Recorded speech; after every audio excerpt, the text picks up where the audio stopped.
Donc, après avoir finalisé les tâches, on le met ici, tout simplement, jusqu'à ce que les tâches seront bien tous dans, voilà, dans la colonne terminée. Donc, c'est à ce moment que tu peux, voilà, et glorifier et tu peux dire que le projet a pris fin.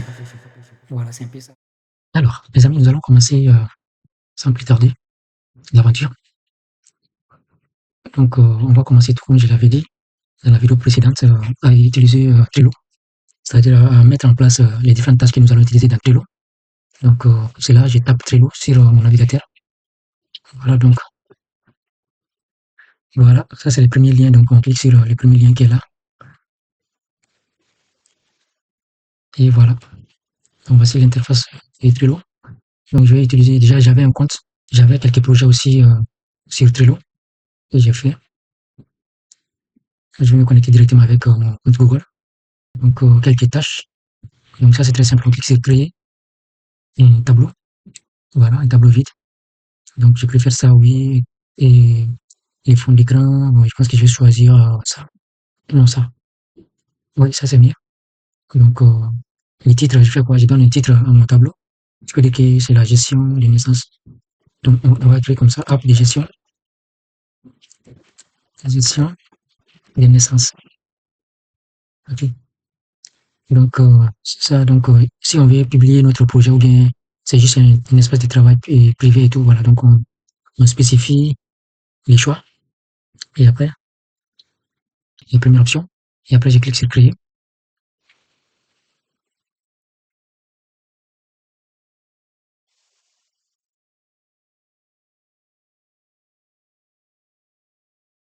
Voilà. Et donc, c'est ici que nous commençons à créer des listes, des tâches que nous allons, voilà, donc élaborer. Donc, la première tâche, ça sera quoi? Donc, ça sera la planification. Donc, j'ai déjà listé quelques tâches ici. Bon, les tâches, ça va dépendre de tout. Attends que je rectifie l'erreur d'abord. J'avais écrit comment? Ok, donc, c'est planning plutôt. Donc, cette partie dépendra des personnes. Donc, les tâches à mettre et donc, les tâches à ajouter sont dépendantes des différentes personnes, donc, des différents développeurs, on va dire. Donc, pour avancer très vite, moi, j'ai déjà réfléchir et mettre en place une liste des tâches que nous allons implémenter dans ce projet. Donc, j'ai trouvé au minimum 15 tâches que nous allons insérer dans les différentes colonnes. Donc, c'est un peu ça. Parmi ces tâches-là, nous avons d'abord la planification du projet. Donc, on va planifier les projets. Bon, avant tout ça, on va créer d'abord les différentes colonnes que nous allons suivre. Donc, c'est un peu ça. C'est ces colonnes qui sont appelées les colonnes de l'évolution. Donc, par exemple, si les projets et les tâches spécifiques est en cours, donc on les place dans la colonne en cours. Et il y a des tâches qui sont et qui n'ont pas encore été évaluées. Donc, tu vois, on s'organise en fait, on s'organise tout en utilisant ces différentes colonnes. Vous allez bien comprendre tout à l'heure. Donc, je pense que nous allons utiliser 4 colonnes. Et la première colonne, je vais appeler ça affaires. Affaires. Voilà, ça c'est la première colonne que j'ai écrite. Deuxièmement, nous allons créer une autre colonne que nous allons appeler en cours. En cours, ouais. Donc ça, c'est la deuxième colonne. Et après, troisième colonne, ça c'est un test. Pardon, un test. Et maintenant, enfin, la quatrième colonne, ça c'est terminé. Terminé. Voilà. Donc nous allons s'en servir de ces 4 colonnes pour le suivi de ces projets. Donc maintenant, ici, à gauche, c'est là où on crée des cartes et on met des différentes tâches à faire. Voilà.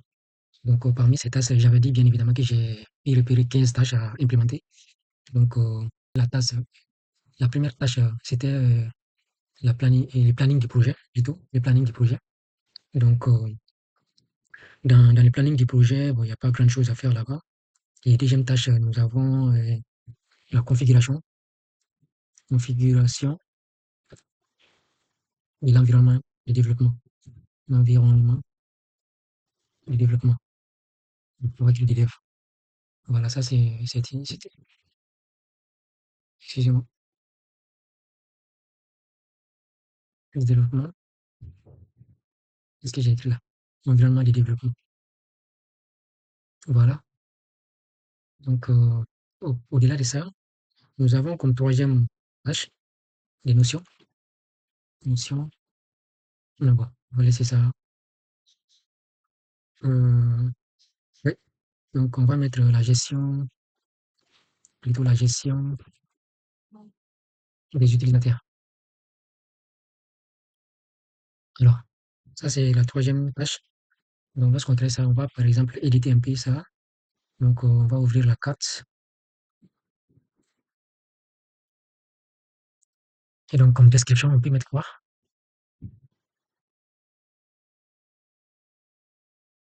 Voilà, donc pour les utilisateurs, euh, la personne peut créer, l'utilisateur plutôt, l'utilisateur peut créer, là, je vais mettre une puce là, que ça soit un peu compréhensible. Donc, l'utilisateur peut créer,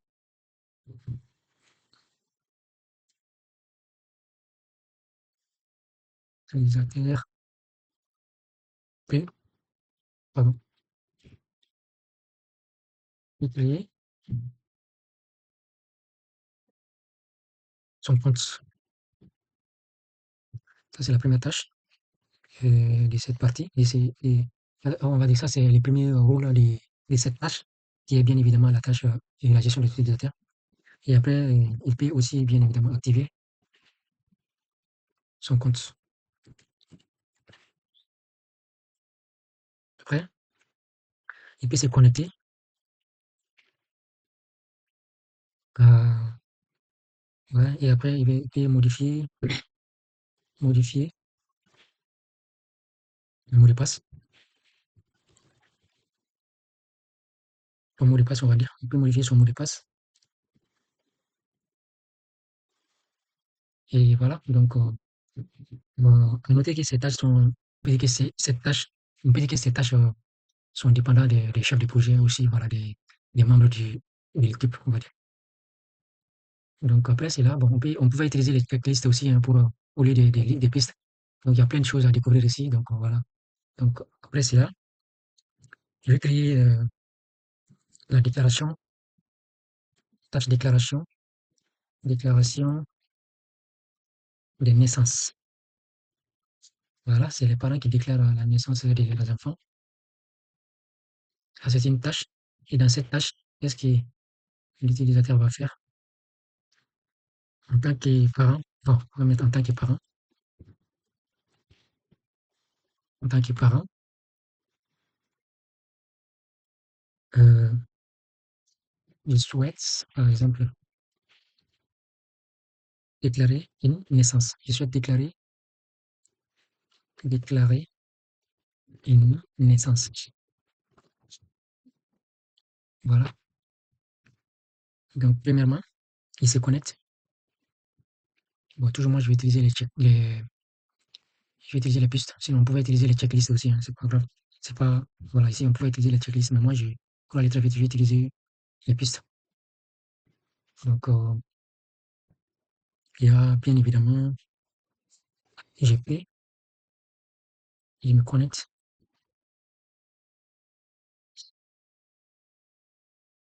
sur l'application. Et après, je vais remplir les informations, les formulaires. Remplir les formulaires. Je vérifie les informations.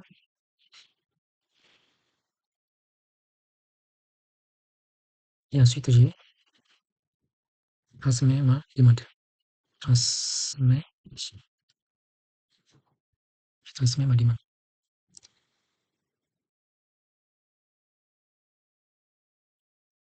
Pardon.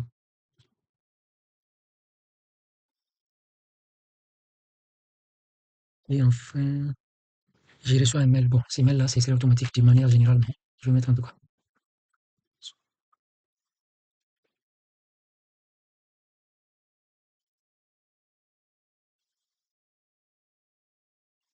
Les confirmations sont automatiques. Donc, je sauvegarde. Et voilà. Ça, c'est les tâches. Donc, toutes ces tâches seront visibles par les membres de l'équipe. Et j'ai pu ajouter ici. Donc, voilà. C'est un peu ça. On va continuer avec les tâches, avec l'implémentation des tâches plutôt. Donc, il y a une tâche que que je dois mettre. On va mettre les tâches traitées, une demande. Voilà, ça c'est une tâche. Donc dans ça, on va essayer un peu rediriger, un peu donner une directive aux développeurs, aux membres de l'équipe plutôt.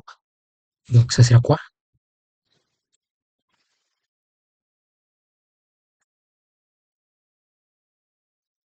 C'est les agents qui traitent les demandes bien sûr en tant qu'agent.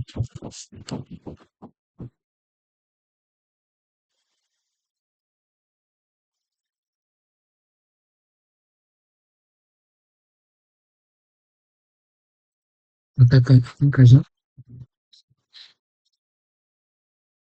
municipal. Les agents municipaux qui gèrent les demandes. Donc G, souhaite valider ou rejeter.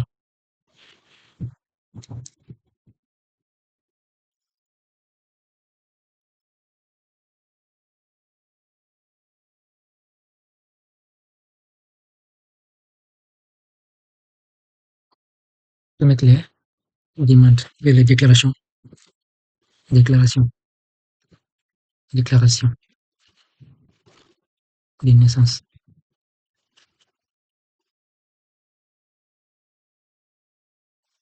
Donc toujours je vais utiliser les pistes pour aller très vite. Ou bien voilà, une numérotation comme ça par exemple. Je me connecte.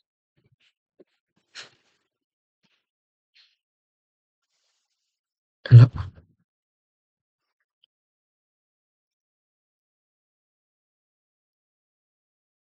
déjà moi je consulte les demandes.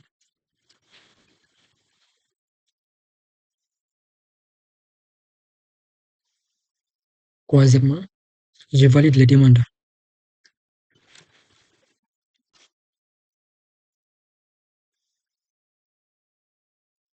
Et quatrièmement, je modifie les statuts. Je peux modifier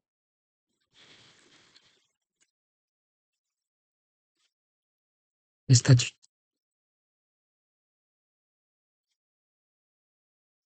des demandes. Je peux bien évidemment valider ou transmettre un mail de confirmation qui est toujours automatique, mais qui est nécessaire.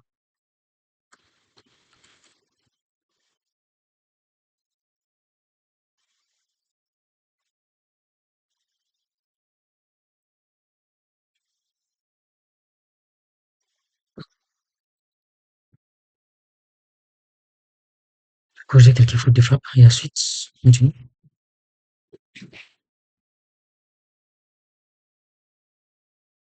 Agent municipal.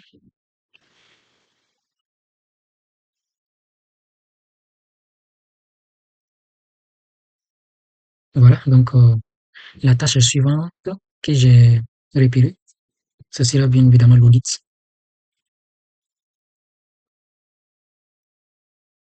de la demande. L'audit des demandes. C'est très important.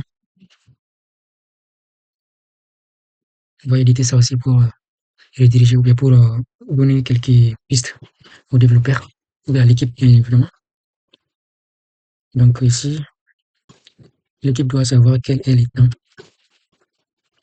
Ici, plutôt ici qu'on traite, on doit pouvoir traiter les temps moyens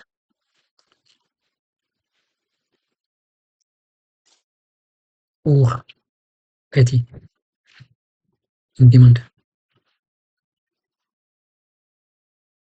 Donc on doit faire quoi aussi? Bon, je vais mettre une checklist. Ouais, c'est bon, piste. Donc, ensuite, on doit savoir qui traite les demandes en tant qu'audit.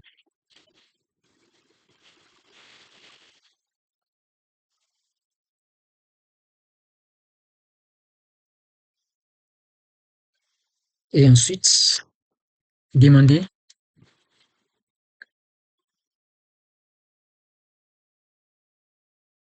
bon, bref, on va laisser ça comme ça. Et au fil du temps, on va essayer de l'améliorer et tout, voilà. Donc, la tâche suivante, c'est les suivis, non, les déploiements des applications. Bon, ces tâches-là, on peut les déplacer comme on veut. Donc, ça veut dire qu'on est libre de mettre comme on veut, quoi. Et tout. C'est-à-dire, on est libre de les placer comme on veut. Et après, on peut les déplacer, voilà. Les jongler comme on veut. Donc, les tâches qui te traversent la tête, seulement, il faut écrire. Donc, déployer les apps. Donc, et après, il y aura quelle tâche encore suivie? Une notification. Il y aura la génération du projet, bien évidemment, mais qui est un peu technique.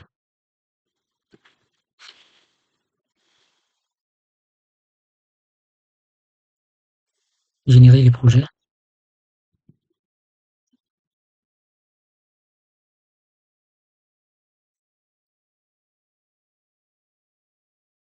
OK. Donc, bon, on va éditer ça un peu. On va rediriger un peu les développeurs ou bien l'équipe. Ici, dans la tâche à générer le projet, il y aura ce qu'on appelle, bon, je vais utiliser les pistes. Les développeurs doivent savoir qu'ici, euh, l'utilisateur, les développeurs plutôt doivent comprendre que, voilà, nous avons besoin de générer les projets ici, les projets avec en fit, JS. Ensuite, on doit pouvoir installer les dépendances, les configurer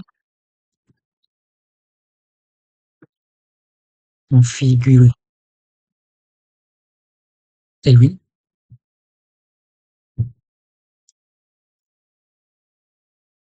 Ensuite, configurer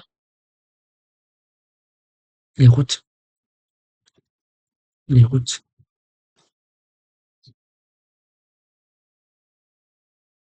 tester la navigation. Et voilà. Donc ici, toujours ces choix-là, ça dépend de l'équipe et du développeur. Donc on sauvegarde ça. Et ben, maintenant, la tâche suivante, c'est quoi? Et ça sera plutôt la configuration. Configuration de la barre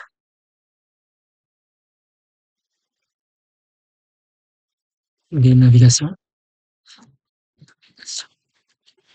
Et après,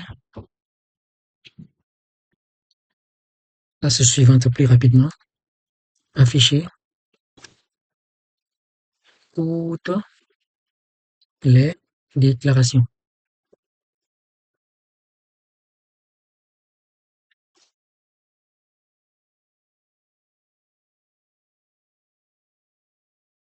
Ensuite, nous allons effectuer une déclaration.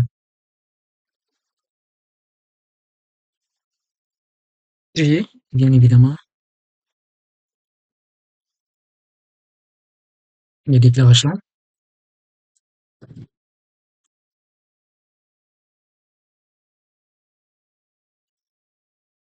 par date.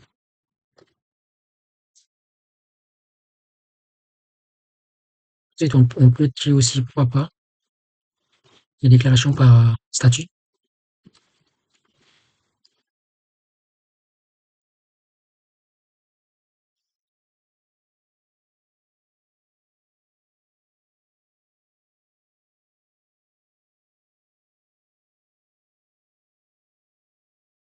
Et voilà. Donc, voici en quelque sorte les différentes tâches. Voici en quelque sorte les différentes tâches que nous allons réaliser ben, et qui sera évoluer bien évidemment au fur et à mesure que nous développons le projet. On ajoute et on peut enlever aussi bien évidemment les tâches. Donc, par exemple, ici, nous-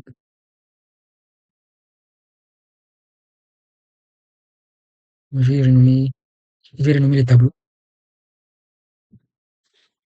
Ça, c'était plutôt une tâche, planning du projet, c'était plutôt une tâche, et non les noms des projets. Donc, je mets un tableau, très simplement.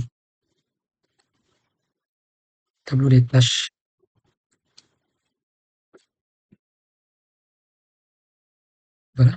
Donc, la tâche est planning. Planning du projet, je le mets ici. Donc, j'ai déjà qu'on pouvait déplacer les tâches comme on veut et tout, voilà. Donc, vous voyez. Donc, on a le choix. Donc, on peut créer, même si, voilà, tu as une idée, tout simplement, tu les mets, donc, de façon banale. Et après, tu peux les structurer comme tu veux. Donc, comme je l'ai dit, et au début du projet, donc ici, nous allons mettre ici, par exemple, cette tâche dans la colonne à faire, parce que nous allons faire cette tâche ici. Et après, la configuration des tâches, c'est à faire. Bon, on va le mettre à faire, parce que c'est pas encore fait. On n'a pas encore fait ça. Donc, mais lorsqu'on finit de faire ça, on le met. Bon, on va dire, lorsque nous sommes en cours de le faire, on met ici. Donc, tout le monde verra que, voilà, cette tâche est en cours de réalisation. Et après, on teste si, voilà, bon, même si c'est pas nécessaire aussi pour ces tâches. Il y a bien évidemment des tâches qui ont besoin de se faire tester. Donc, après avoir finalisé les tâches, on les met ici, tout simplement. Jusqu'à ce que les tâches seront bien tous dans, voilà, dans la colonne terminée. Donc, c'est à ce moment que tu peux, voilà, et glorifier et tu peux dire que le projet a pu fait. Voilà, c'est un peu ça.